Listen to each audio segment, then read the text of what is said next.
මේක කඩි මුඩියේ දඩම් බඩම් ගාලා මේක හදන්න පටන් ගත්තා. ඒ හදනකොටම සැකයක් තිබ්බා මේකේ මොකක් හරි කෙලියක් මේක සහෝදරයන්ගේ පැලවත්තෙන් ක්‍රියාත්මක වෙනවා කියලා. දැවැන්ත දේශපාලන හස්තයක් තියනවාද මේක මෙහෙම හංගගෙන මේක යට ගහන්න? පෝස්ට් ඔෆිස් එක හදනවාද නැත්නම් අකුණු සන්නායක අරගෙන මේක කාට හරි විකුණලා ඒකත් හැක් කරලාද?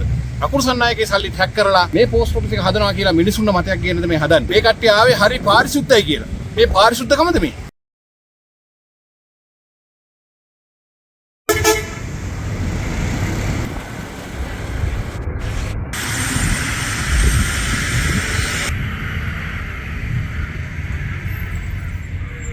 එදස් 26/4/10 මේ නුවරඑළිය තැපැල් කාර්යාලයෙන්ම නුවරඑළිය පොලිසියට පැමිණිල්ලක් දාලා තියෙනවා මෙහි තිබුණු වටිනා අකුණු සන්නායකයේ අතුරුදහන් වෙලා තියෙනවා කියලා. නමුත් මේ වෙනකන් නුවරඑළිය රැක ගන්න පුළුවන් මේ පෝස්ට් ඔෆිස් එකේ පෙනී හිටපු කවුරුත්ම මේ වෙනුවෙන් කතා කරන්න ඇවිල්ලා නැහැ.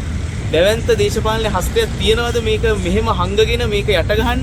ඒ වගේම මම නුවරඑළිය මිනිස්සුන්ගෙන් ඉල්ලනවා ඔබතුමාන්ලා මේ ස්ථානෙට ඇවිල්ලා මේ ස්ථානයේ කෑමුර දීලා රැක ගන්න හදුව මේ පෝස්ට් ඔෆිස් එක මේ ඇයි එකපාර මේ පිළිසකර කරගෙන මේ දේවල් කරන්න කියලා පොඩ්ඩක් අවදි වෙන්න. තැපැල් කාර්යාලයෙන්ම පැමිණිල්ලක් දාලා තියෙද්දි මේකේ අකුණු සන්නායකය අතුරුදහන් වෙලා තියෙනවා කියලා පැමිණිල්ලක් දාලා තියෙද්දි කොහොමද පොලිසිය මෙහෙම මග ඇරලා තියෙන්නේ? මේක ඇවිල්ලා අපේ නුවරඑළිය හදවත වැනි නුවරඑළිය තැපැල් කාර්යාලය.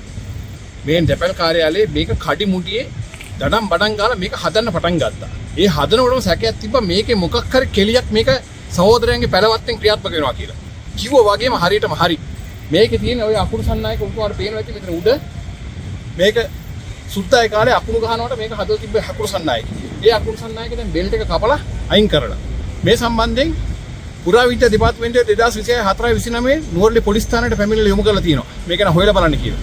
ඒත් මේ දක්වා අපි හොයලා බලන තොරතුරු අනුව නම් පොලිසියෙන් කියන්නේ එහෙම එකක් කවුරුත් දැකලා නැහැ කියලා. ඒ නමුත් අපිටත් පේනවා එහෙම අකුණු සන්නායක මෙතන තියෙනවා කියලා. බෙල්ට් එකත් පේනවා. මේක මේ පෝස්ට් ඔෆිස් එක හදනවාද නැත්නම් අකුණු සන්නායක අරගෙන මේක කාට හරි විකුණලා ඒකත් හැක් කරලාද? අකුණු සන්නායකේ සල්ලිත් හැක් කරලා මේ පෝස්ට් ඔෆිස් එක හදනවා කියලා මිනිසුන්ව මතයක් ගේන්නද මේ හදන්නේ? මේ විදිහ අසාධාරණ වැඩ කරන්න එපා.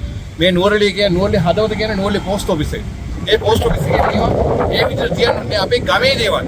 මේවා හැක්කාරින්ටවත් පැලවත්තරවත් අයිති දේවල් නෙවෙයි. මේ කට්ටිය ආවේ හරි පාරිශුද්ධයි කියලා. මේ පාරිශුද්ධකමද මේ? මේකට නිසි විසඳුමක් දෙන්න අපි මේ සම්බන්ධයෙන් CID එකට කම්ප්ලේන්ට් කරන්න නුවරඑළිය අපි සුරකීම සංවිධානය වශයෙන් අපි එක්කව වෙලා ඉන්නවා මේ සම්බන්ධයෙන් කම්ප්ලේන්ට් එකක් දාන්න. මේක පැමිණිල්ල හවුරුන් විසින්ද සිදු කරලා තියෙන්නේ? මේ අපිට ආරංචි තැපැල් කාර්යාලයෙන් තමයි පැමිණිල්ල යොමු කරලා තියෙන්නේ මේ නුවරඑළිය පොලිස් ස්ථානෙට. ඒනොත් පොලිස් ස්ථානයෙන් කියන්නේ එහෙම කිව්වට ඒ පොලිස් මේ තැපැල් කාර්යාලේ කවුරුත් දැකලා නැහැ, දන්නේ නැහැ. මේ බබාලගේ කතාව තමයි තියෙන්නේ, බබාලන්තේ කතාව. මේ මොන කතාවද කියලා අපි දන්නේ නැහැ. සාමාන්‍ය පුරාවිද්‍යා ඇක්ට් එක අනුව මිනිහෙක් අඩියක් හැරුවත් ඒ මිනිහා මාස 6ක් හිරේ යනවා. මේ ප්‍රසිද්ධිය මංකොල්ල කනවා මේ විදිහ අකුණු සන්නායකයන්. කෝටි 500 කෝටි 1000ක් විතර වට අකුණු සන්නායකයන්. ඒවට නීතිය නැද්ද? මේක පුදුම රටක් නේ, පුදුම නීතියක් නේ මේක.